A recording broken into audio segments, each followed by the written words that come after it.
Ya, tadi malam kita sudah selesai dengan Imamat pasal 22, tapi saya akan lompati pasal 23 karena hanya berbicara tentang ya hari raya dan juga roti sajian, minyak untuk lampu, itu semua kita sudah baca dan ini hanya pengulangan. Saudara bisa baca sendiri, ya tidak terlalu banyak pembahasan di dalamnya. Sekarang kita lompat ke Imamat pasal 24. Imamat pasal yang ke-24 saya akan bacakan mulai ayat yang ke-10 saja karena saudara bisa baca sendiri untuk kita mengingat waktu ya saudara, ini sudah sering diulang-ulang. Kalau saudara lihat Imamat 24 itu ada minyak untuk lampu, lalu roti sajian, ya saudara bisa baca sendiri itu, tidak ada terlalu banyak pembahasan. Kita akan lompat pada Imamat pasal 24 mulai ayat yang ke-10 saudara ya. Kalau yang penting-penting kita akan baca, bukan berarti yang lain tidak penting, tetapi itu hanya pengulangan dan kita sudah membacanya di pasal yang sebelumnya. Sekarang kita masuk Imamat 24 ayat yang ke-10, penghujat nama Tuhan dihukum. Lain-lain kejahatan, di sana judul perikopnya saudara ya. Firman Tuhan berkata ayat yang ke-10, pada suatu hari datanglah seorang laki-laki.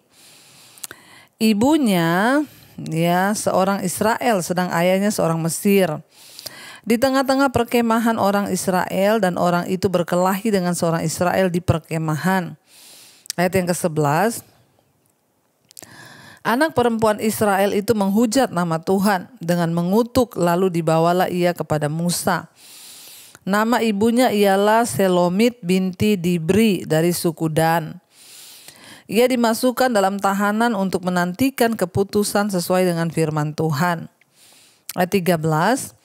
Lalu berfirmanlah Tuhan kepada Musa, 14. Bawalah orang yang mengutuk itu keluar perkemahan, dan semua orang yang mendengar haruslah meletakkan tangannya ke atas kepala orang itu. Sesudahnya haruslah seluruh jemaah itu melontari dia dengan batu. Waduh, mengerikan ya saudara ya. Kita melihat di sini, jadi ada seorang yang menghujat ya, mengucapkan, dikatakan di sana, ya tadi kita lihat dia di tengah-tengah orang Israel, seorang perempuan ya, dia menghujat nama Tuhan, menghujat nama Tuhan. Lalu dia disel, dimasukin ke tahanan dan Tuhan berfirman, ayat 14, bawalah orang yang mengutuk itu keluar perkemahan. Semua orang yang mendengar dia harus meletakkan tangannya ke atas kepala orang itu. Sesudah itu haruslah seluruh jemaah itu melontari dia dengan batu. Saudara, hukuman bagi para penghujat saat itu yang mengutuki Allah, ya tampaknya sangat berat. Dan bagi standar ya zaman sekarang kayaknya itu tidak lagi bisa dilakukan ya. Tetapi ya secara rohani konsekuensinya tetap berat karena apa? Menghujat Tuhan saudara. Namun itu menunjukkan betapa seriusnya Allah meminta kita untuk melihat hubungan kita dengan Dia dan kita harus benar-benar menghormati, menjunjung nama Tuhan bukan menghujat.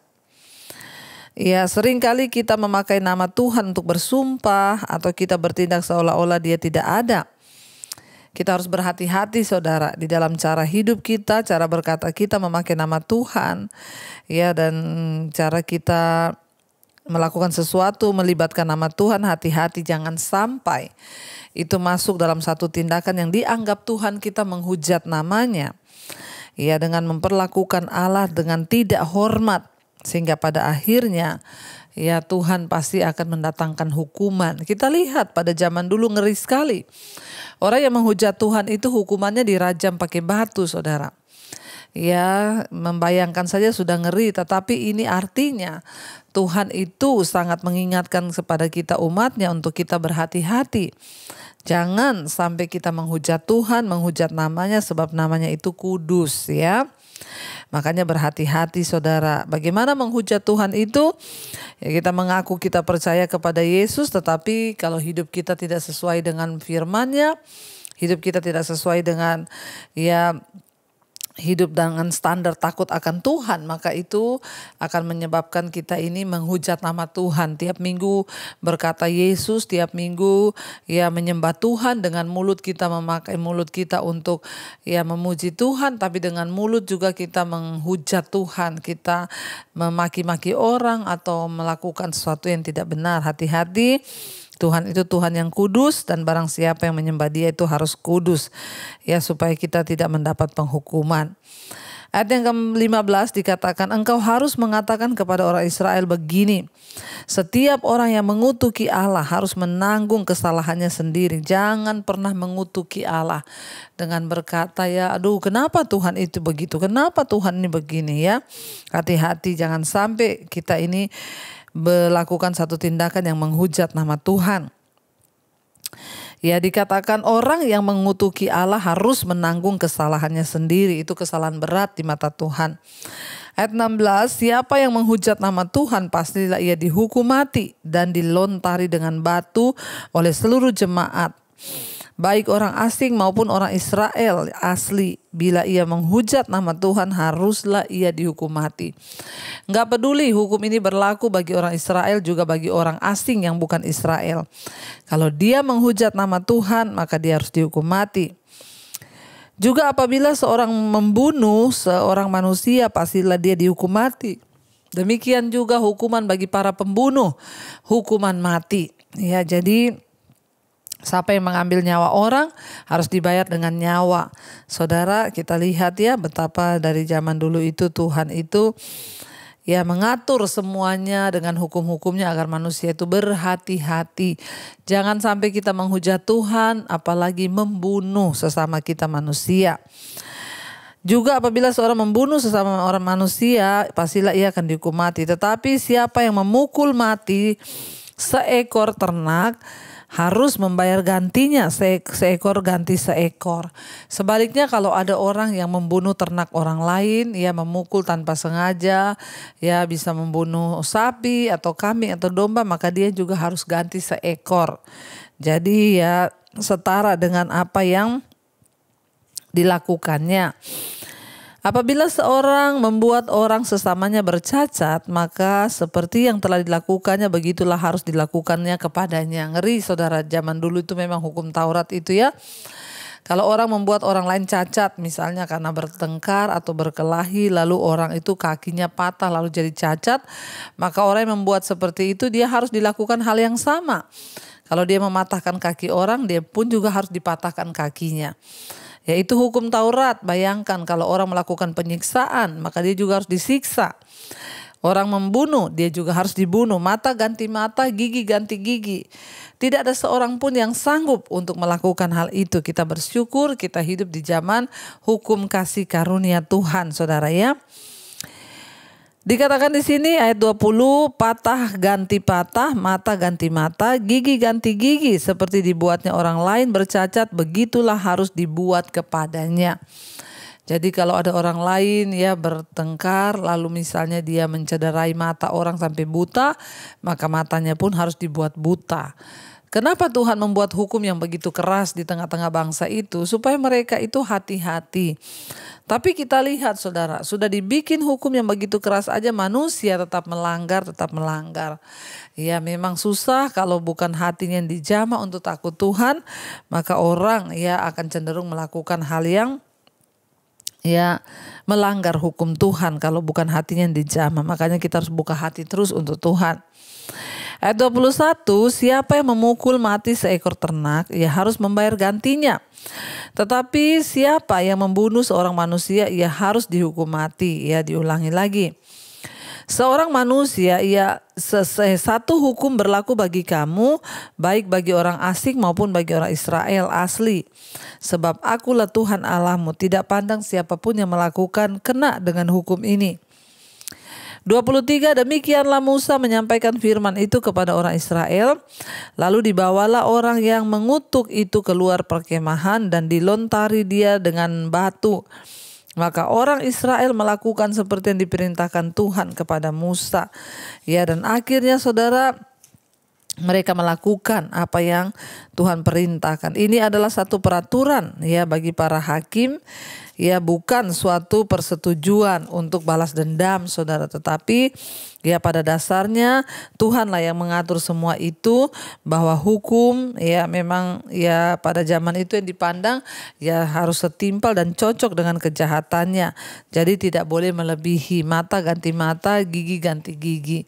Ya supaya apa? Maksud Tuhan melakukan semua itu, menulis hukum-hukum itu supaya bangsa ini sungguh-sungguh bertobat, supaya bangsa ini sungguh-sungguh menjaga hidup mereka di hadapan Tuhan. Saya akan baca, saya teruskan di Imamat pasal 25, ya tahun Sabat dan tahun Yobel di sana. Kita baca ayat yang pertama. Tuhan berfirman kepada Musa di Gunung Sinai, berbicaralah kepada orang Israel dan katakan kepada mereka, apabila kamu telah masuk ke negeri yang akan kuberikan kepadamu, maka tanah itu harus mendapat perhentian sebagai sabat bagi Tuhan. 6 tahun lamanya engkau harus menaburi ladangmu, dan 6 tahun lamanya engkau harus merantingi kebun anggurmu dan mengumpulkan hasil tanah itu. Tetapi pada tahun yang ketujuh haruslah ada bagi tanah itu suatu sabat, masa perhentian penuh, suatu sabat bagi Tuhan. Ladangmu janganlah kau taburi dan kebun anggurmu janganlah kau rantingi. Jadi diatur oleh Tuhan, mereka boleh menanam 6 tahun, tahun yang ketujuh istirahat, nggak boleh menanam apa-apa. Ya itu juga memang baik saudara, kalau dari segi ilmu pertanian ya untuk meningkatkan ya menjaga pH tanah ya. Kalau diistirahatkan pH tanah itu kembali lagi karena dia sudah dipakai menanam 6 tahun ya, lalu untuk tahun-tahun yang ketujuh itu berhenti menanam. Dikatakan di sana ayat yang kelima, dan apa yang tumbuh sendiri dari penuaian itu janganlah kau tuai. Penuaianmu itu janganlah kau tuai, dan buah anggur dari pokok anggurmu yang tidak dirantingi janganlah kau petik. Tahun itu harus menjadi tahun perhentian penuh bagi tanah itu. Hasil tanah selama sabat itu haruslah menjadi makanan bagimu, yakni bagimu sendiri, bagi budakmu laki-laki, bagi budakmu perempuan, bagi orang upahan, dan bagi orang asing di antaramu yang semuanya tinggal padamu.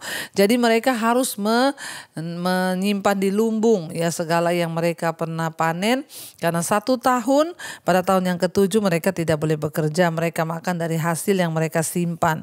Juga bagi ternakmu dan juga binatang liar yang ada di tanahmu, segala hasil tanah itu menjadi makanannya. Ayat yang ke-8, selanjutnya engkau harus menghitung 7 tahun sabat, yakni 7 kali 7 tahun, sehingga masa 7 tahun sabat itu sama dengan masa 7 tahun ya sabat dengan 49 tahun. Lalu engkau harus memperdengarkan bunyi sangkakala di mana-mana dalam bulan yang ketujuh pada ya tanggal 10 bulan itu pada hari raya pendamaian. Kamu harus memperdengarkan bunyi sangkakala itu di mana-mana di seluruh negerimu. Kamu harus menguduskan tahun yang ke-50 dan memaklumkan kebebasan di negeri itu bagi segenap penduduknya. Ya, itu harus menjadi tahun Yobel bagimu, dan kamu harus masing-masing pulang ke tanah miliknya dan kepada kaum keluarganya. Saudara, kita melihat tahun Sabat di sini itu memberikan waktu 1 tahun dalam 7 tahun bagi ladang itu untuk dibiarkan kosong dan tidak boleh ditanami atau dibajak. Ini merupakan ya satu sistem manajemen yang sangat bagus ya terhadap sumber-sumber alam, mengingat bangsa itu saudara ya memang benar-benar hidup dari tuntunan Tuhan mereka itu. Ya, tahun Yobel ini dimaksudkan untuk merayakan setiap 50 tahun sekali, namanya tahun Yobel. Termasuk di dalamnya adalah pembatalan semua utang, pembebasan semua budak, dan pengembalian kepada pemilik aslinya semua tanah yang pernah dijual. Tidak ada indikasi dalam Alkitab bahwa tahun Yobel pernah dilaksanakan. Bila Israel mengikuti praktik ini dan dengan setia, mereka mungkin menjadi masyarakat yang tidak mengalami kemiskinan secara permanen. Jadi tahun 50 tahun Yobel itu tahun ya penghapusan hutang ya. Tahun penghapusan hutang itu tahun di mana mereka harus merayakan ya, tetapi nggak ada catatan di Alkitab ya mereka merayakan itu, sehingga ya pada waktu itu hutang dilunasi dan ya tanah yang pernah dibeli dikembalikan ya. Dikatakan di sana saudara, tahun yang ke-50 itu harus menjadi tahun Yobel bagimu. Jangan kamu menabur, ya apa yang tumbuh sendiri dalam tahun itu jangan kamu tuai, dan pokok anggur itu tidak dirantingi, jangan kamu petik buahnya. Karena tahun itu adalah tahun Yobel. Haruslah itu kudus bagimu, hasil tahun itu yang hendak kamu makan harus diambil dari ladang. Dalam tahun Yobel itu kamu harus masing-masing pulang ke tanah miliknya. Apabila kamu menjual sesuatu kepada sesamamu atau membeli daripadanya, janganlah kamu merugikan satu dengan lain. Apabila engkau membeli dari sesamamu, haruslah menuruti jumlah tahun sesudah tahun Yobel, dan apabila ia menjual kepadamu, haruslah menuruti jumlah tahun panen. Makin besar jumlah tahun itu, makin besarlah pembeliannya. Makin kecil jumlah tahun itu, makin kecillah pembeliannya, karena jumlah panenannya yang dijualnya kepadamu. Janganlah kamu merugikan satu sama lain, tetapi engkau harus takut akan Allahmu, sebab akulah Tuhan Allahmu. Demikianlah kamu harus melakukan ketetapanku dan tetap berpegang pada peraturanku serta melakukannya. Maka kamu akan diam di tanahmu dengan aman tentram. Tanah itu akan memberi hasilnya dan kamu akan makan sampai kenyang dan diam di sana dengan aman tentram. Apabila kamu bertanya, apakah yang akan kami makan dalam tahun yang ke-7 ini? Bukankah kami tidak boleh menabur dan tidak boleh mengumpulkan hasil tanah kami? Maka aku akan memerintahkan berkatku kepadamu dalam tahun yang ke-6 supaya diberinya hasil untuk 3 tahun. Dalam tahun yang ke-8 kamu akan menabur, tetapi kamu akan makan dari hasil tanah yang lama sampai kepada tahun ke-9. Sampai masuk hasilnya, kamu akan memakan lagi yang lama. Jadi saudara, mereka bertanya, kalau kita nggak bisa kerja 1 tahun, apa yang akan kita makan? Tuhan bilang, pada tahun ke-6 aku akan memberkati panenmu itu 3 kali lipat. Jadi pada tahun yang ke-7 kamu tidak bekerja, kamu makan dari hasil panen yang 3 kali lipat tuh tahun ke-6. Tahun ke-7 kamu makan dari hasil panen itu tahun ke-8, bahkan sampai tahun yang ke-9 Tuhan memberkati. Ya, jadi saudara, pada zaman itu memang kita lihat bangsa Israel ini mengikuti ajaran dan tuntunan Tuhan. Mereka tidak ada raja karena teokratis. Bangsa Israel pada waktu itu dipimpin langsung oleh Tuhan. Petunjuk-petunjuknya itu dahsyat. Mari kita juga tidak khawatir, kita belajar hari ini karena kita menyembah Tuhan yang hidup, yang sanggup memberkati hidup kita. Kalau kita mau sungguh-sungguh kepada Dia, maka Dia pasti turut bekerja. Iya, kita sekarang masuk di Imamat pasal 25. Kemarin kita sudah sampai di Imamat pasal 25. Kemarin adalah tahun Yobel, ya. Tuhan berkata, ya 6 tahun kamu boleh menanam, tapi tahun yang ke-7 kamu harus beristirahatkan tanah itu, tidak boleh ditanam. Dan kalau kamu hidup sungguh-sungguh taat pada firman Tuhan, kamu tidak usah berpikir dari mana kami akan makan, karena 1 tahun tidak bekerja. Tuhan berkata, kalau kamu sungguh-sungguh mengikut Dia, Dia akan melipat gandakan sampai 3 kali lipat hasil tanahmu, sehingga itu bisa sisa sampai ke tahun-tahun yang berikutnya. Sekarang kita lanjutkan Imamat pasal 25. Sekarang ayat yang ke-23. Penebusan tanah judul perikopnya. Tanah jangan dijual mutlak, karena akulah pemilik tanah itu, sedang kamu adalah orang asing dan pendatang bagiku. Pada waktu itu Tuhan melarang bangsa Israel, ya, dan semua orang menjual tanah mutlak, ya, artinya ya benar-benar dijual karena Tuhan pemilik tanah. 24, di seluruh tanah milikmu haruslah kamu memberi hak menebus tanah. Jadi ada hak untuk menebus tanah. 25, apabila saudaramu jatuh miskin sehingga harus menjual sebagian dari miliknya, maka seorang kaumnya yang berhak menebus, yakni kaumnya yang terdekat, harus datang dan menebus yang telah dijual saudaranya itu. Jadi Tuhan mengatur zaman dulu kalau ada saudara kita yang jatuh miskin, lalu terpaksa dia jual rumah atau jual tanah, kita yang berkelebihan, kita wajib membantu saudara kita, ya, kita yang harus menebus tanah yang sudah dia jual itu, ya, dan dikembalikan. Ini sebenarnya firman Tuhan mengajarkan kepada kita untuk hidup saling mengasihi. Ya, kalau saudaramu tidak punya rumah sementara engkau berkelebihan, ya, engkau bisa saudara, ya, membawa dia menumpang di rumahmu atau membelikan rumah kalau memang engkau bisa. Ya, di sini dikatakan Tuhan menyuruh, ya keluarga yang lebih mampu itu untuk ya menebus kembali ya rumah yang saudara kita yang miskin yang sudah dijual. Apabila seorang tidak mempunyai penebus tetapi kemudian ia mampu hingga didapatnya yang perlu untuk menebus miliknya, maka ia harus memasukkan tahun-tahun sesudah penjualannya itu dalam perhitungan, dan kelebihannya haruslah dikembalikan kepada orang yang membeli daripadanya supaya ia boleh pulang ke tanah miliknya. Jadi kalau orang menjual tanah pada zaman itu nggak boleh benar-benar dijual. Jadi hanya seperti digadaikan. Nanti kalau dia sudah punya uang, dia akan tebus kembali tanah itu atau apa yang dia miliki, saudara. Yaitu ada tahun penebusan. Ayat 28, tetapi jikalau ia tidak mampu untuk mengembalikannya kepadanya, maka yang telah dijualnya itu tetap di tangan orang yang membelinya sampai kepada tahun Yobel. Dalam tahun Yobel, tanah itu akan bebas dan orang itu boleh pulang ke tanah miliknya. Ya, tahun ke-50, tahun Yobel. Jadi semua orang yang menggadaikan tanah, menggadaikan rumah, ya orang yang punya hutang itu dibebaskan, saudara. Ayat 29, penebusan rumah. Apabila seorang menjual rumah tempat tinggal di suatu kota yang berpagar tembok, maka hak menebus hanya berlaku selama setahun. Mulai dari hari penjualannya, hak menebus berlaku hanya 1 tahun. Ya, tetapi jikalau rumah itu tidak ditebus dalam jangka waktu setahun, rumah itu secara mutlak menjadi milik si pembeli turun-temurun. Dalam tahun Yobel, rumah itu tidaklah bebas. Nah, ini kalau menjual rumah ya. Tadi kan tanah, sekarang rumah. Kalau rumah aturannya beda. Kalau sudah dijual, diberi waktu setahun untuk menebus. Kalau setahun tidak ditebus, maka ya rumah itu menjadi milik si pembeli turun-temurun, tidak bisa dibebaskan pada tahun Yobel. Tetapi rumah-rumah di desa-desa yang tidak dikelilingi pagar tembok haruslah dianggap sama dengan ladang-ladang di negeri itu. Atasnya harus ada hak menebus dan dalam tahun Yobel rumah itu harus bebas. Ini bagi rumah-rumah di desa-desa yang tidak dikelilingi pagar. Artinya itu rumah-rumah sementara ya, tidak berpagar tembok, rumah-rumah orang-orang yang kurang mampu.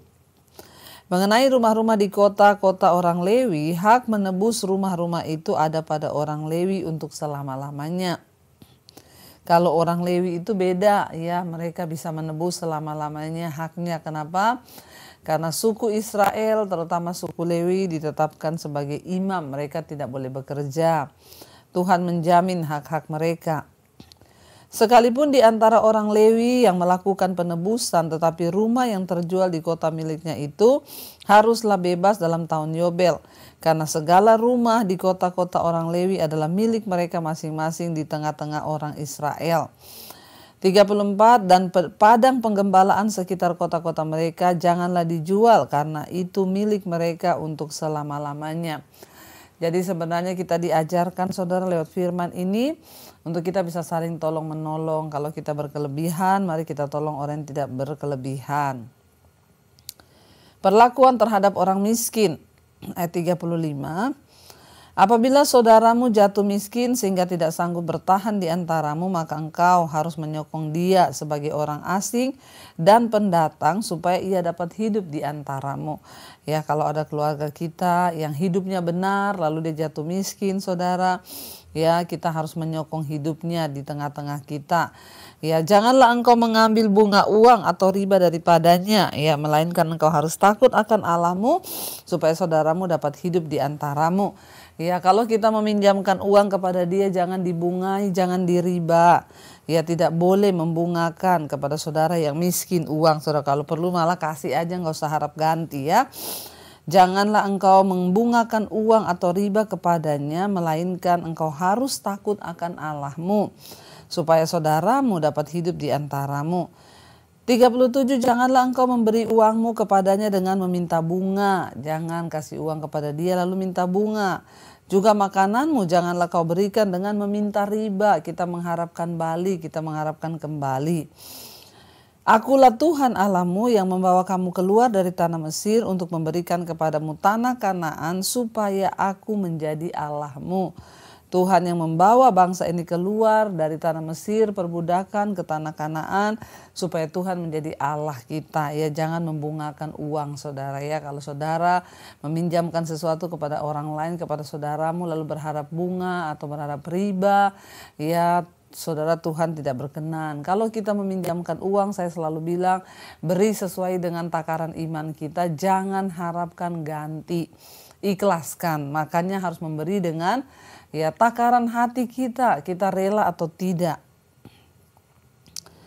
Dikatakan di sana, ya, apabila saudaramu jatuh miskin di antaramu sehingga menyerahkan dirinya kepadamu, maka janganlah memperbudak dia. Kalau ada saudara kita yang jatuh miskin, lalu dia datang mau ikut kita kerja, tidak boleh diperbudak, saudara. Ya, boleh dikasih pekerjaan tapi jangan dijadikan budak.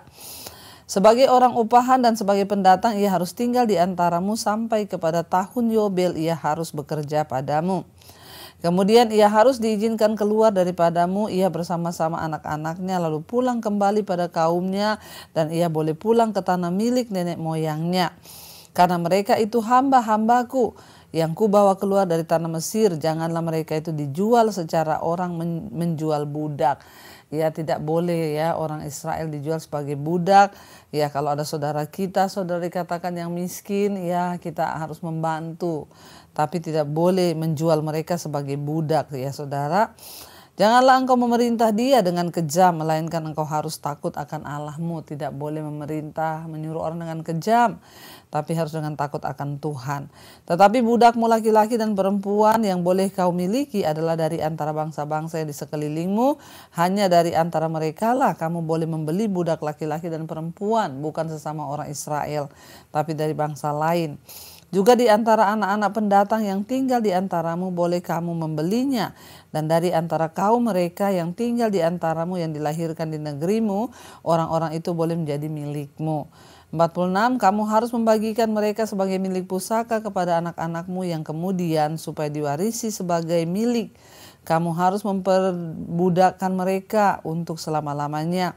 Tetapi atas saudara-saudaramu orang-orang Israel janganlah memerintah dengan kejam yang satu sama yang lain. Apabila seorang asing atau seorang pendatang di antaramu telah menjadi mampu, sedangkan saudaramu yang tinggal padanya jatuh miskin sehingga menyerahkan dirinya kepada orang asing atau pendatang yang di antaramu itu, atau kepada seorang yang berasal dari kaum orang asing, maka sesudah ia menyerahkan dirinya, ia berhak ditebus. Yakni seorang dari antara saudara-saudaranya boleh menebus dia. Jadi zaman dulu itu kalau orang saudara sudah nggak mampu, sudah miskin, maka dia akan menjual anaknya atau bahkan dirinya sendiri menjadi budak untuk membayar hutang. Ya, Tuhan bilang kalau itu saudaramu orang Israel, maka kita yang mampu wajib menebus dia dari orang asing ketika dia menjual dirinya sebagai budak. Atau saudara ayahnya atau anak laki-laki saudara ayahnya atau seorang kerabatnya yang terdekat dari kaumnya, atau kalau ia telah mampu ia sendiri berhak menebus dirinya. Tadi dia bayar utang budaknya lalu menebus dirinya sendiri. Bersama-sama dengan si pembelinya ia harus membuat perhitungan mulai dari tahun itu ia menyerahkan dirinya kepada orang itu sampai kepada tahun Yobel, dan harga penjualan dirinya haruslah ditentukan menurut jumlah tahun-tahun itu. Masa ia tinggal pada orang itu haruslah dihitung seperti masa kerja orang upahan. Jikalau jumlah tahun itu masih besar, maka dari harga pembeliannya harus dikembalikan sebagai penebus dirinya menurut jumlah tahun itu.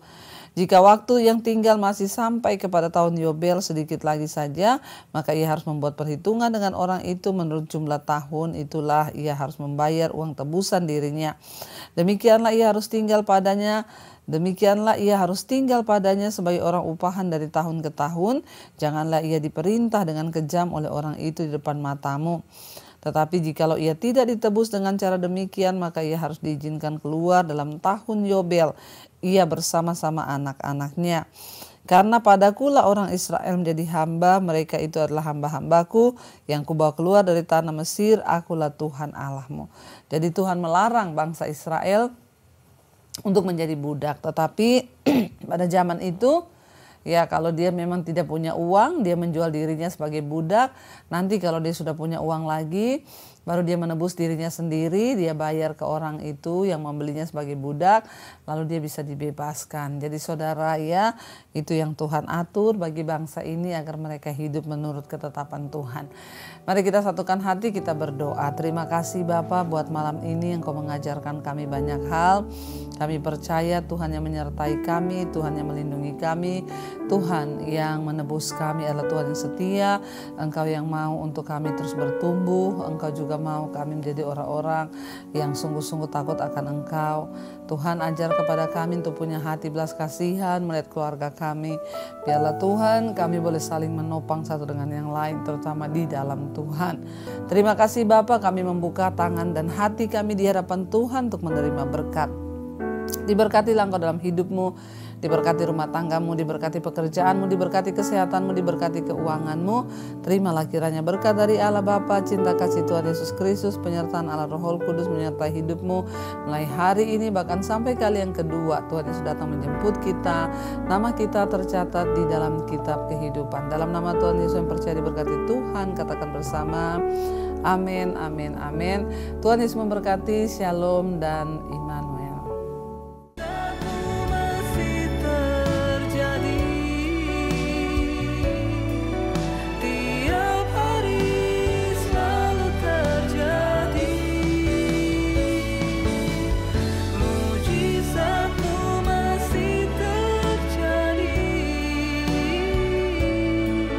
Setiap hari